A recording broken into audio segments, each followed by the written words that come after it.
सुप्रभात विद्यार्थियों, आप सबका स्नातकोत्तर उत्तरार्ध की कक्षा में पुनः स्वागत है। आज हम कादम्बरी में रस योजना के विषय पर अध्ययन करेंगे। जैसा कि आपने एमए प्रीवियस में पढ़ा है, आचार्य विश्वनाथ ने काव्य का लक्षण देते हुए कहा है, वाक्यम रसात्मकम काव्यम। इस कथन से ही काव्य में रस की प्रमुखता स्पष्ट होती है। पंडित राज जगन्नाथ ने भी रमणीयार्थ प्रतिपादकः शब्दः काव्यम ऐसा लिखा है, जिसमें कि रमणीय अर्थ के रूप में काव्य का प्रमुख प्रतिपाद्य रस को ही स्वीकार किया है। रसो वै सह के द्वारा रस को ब्रह्मानंद सहोदर अर्थात अथवा यों कहें कि ब्रह्मा का ही स्वरूप कहा गया है। महाकवि बाणभट्ट रस सिद्ध कवि हैं और उन्होंने अपने कादम्बरी में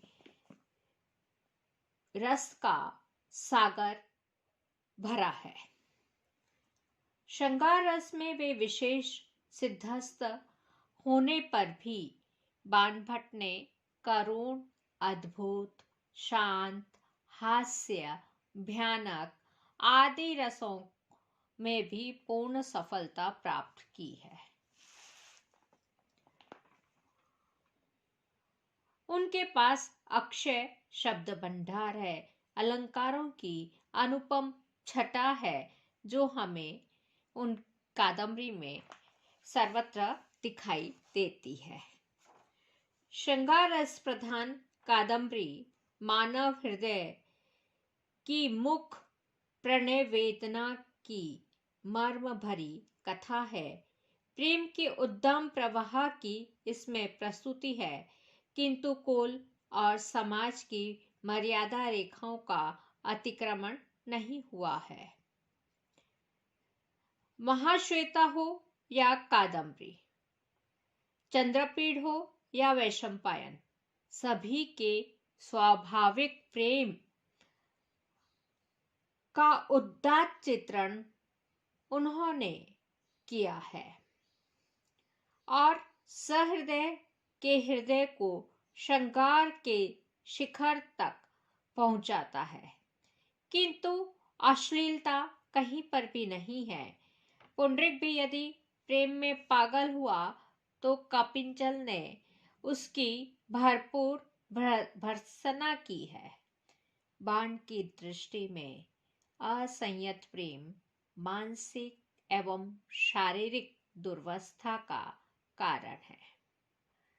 इसलिए श्रृंगार के समस्त चित्रणों में बाण ने मर्यादा, संयम और औद्धत्य का ध्यान रखा है।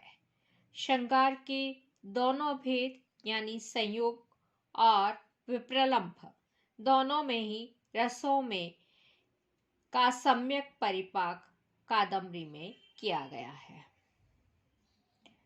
राजकुमार चंद्रापीठ के प्रथम दर्शन में ही कादम्बरी के सात्विक भावों के वर्णन में, जैसे बाणभट्ट ने कादम्बरी के हृदय भावों को वाणी प्रदान की है।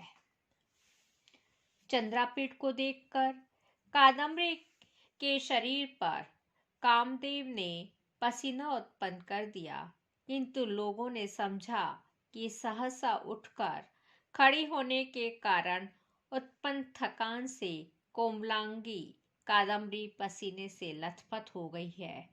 इसी प्रकार उसके पैरों में उत्पन्न कंपन ने उसकी गति को रोक दिया, किंतु उसके नुपुरों की झंकार सुनकर आए हंसों ने रास्ता रोककर उसका आगे बढ़ना रोक दिया, ऐसा लोगों ने समझा। यहाँ बाणभट्ट ने जिस सुंदरता के साथ श्रृंगार रस के सात्विक भावों का वर्णन एवं निगूहन की प्रक्रिया वर्णित की है, निश्चय ही वह सहृदय हृदय के आनंद की तरंगों को उद्वेलित कर देती है।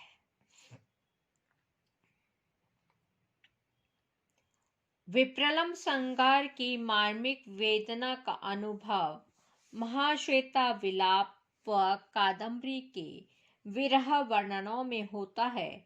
महाश्वेता पुंडरीक के मृत्यु पर कहती है, हा हा किमिदम उपनतम, हा अम्ब, हा तात, हा सख्य, हा नाथ, जीवितनी बंधन, आचस्व क्व मामेकाकिनीं शरणां करुणा, विमुच्य यासि प्रसीद सकृदप्यालाप, ईषदपि विलोक्य पूरय मे मनोरथम, आर्ता अस्मि, अनुरक्ता अस्मि, अनाथा अस्मि। जरद द्रविड़ धार्मिक के चित्रण में हास्य रस की अभिव्यंजना हुई है। माता अंबिका के चरणों पर गिरकर प्रणाम करने में उसके काले ललाट पर गुमड़ा पड़ गया। किसी पाखंडी के सिद्धांजन से एक आंख फूट गई। मनुष्यों ने थप्पड़ मार मार कर उसके कान चपटे कर दिए। दिन भर सिर हिलाता हुआ मच्छरों की बाती गुनगुनाया करता है। यहाँ उसके व्यवहार में एवं उपमानों की प्रस्तुति में हास्य की पूर्णाभिव्यक्ति है। चंद्रापीठ की दिग्विजय यात्रा जैसे प्रसंगों में वीर रस की शुक के द्वारा विद्वतापूर्ण कथन, पुंडरीक को आकाश में ले जाना, अश्व का सरोवर में स्नान करते ही पुरुष रूप में बदलना आदि वर्णनों में अद्भुत रस की अनुभूति है। जरत शबर की मनोदशा एवं उसके शरीर की वर्णना में भयानक तथा विभत्स रसों की तथा जाबाली ऋषि और उनके आश्रम का वर्णन करते समय शांत रस की मार्मिक अभिव्यंजना है। वस्तुतः बाणभट्ट के प्रत्येक वर्णन में एक विचित्रता है, मनोहरता है, आह्लादकता है। कादम्बरी नायिका के नक्षिक वर्णन में उनकी तुलिका ने जिस प्रकार का सांकारिक कोमलता का आश्रय लिया है वह अद्भुत है।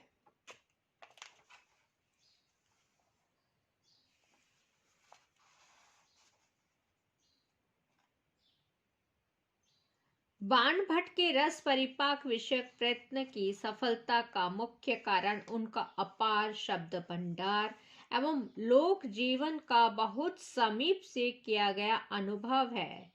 यही कारण है कि गोवर्धनाचार्य जैसे कुछ विद्वानों को यह प्रतीत होने लगता है कि बाण वाणी का ही अवतार है।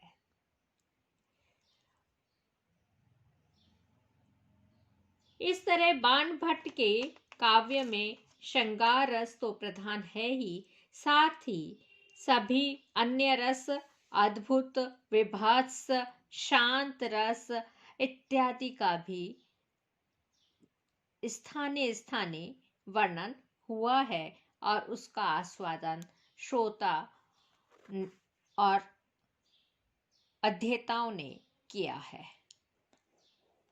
धन्यवाद। आज यहीं पर हम समाप्त करते हैं। सर्वे भवन्तु सुखिनः, सर्वे सन्तु निरामयाः, सर्वे भद्राणि पश्यन्तु, मा कश्चित् दुःखभाग् भवेत्। ओम शांति शांति शांति।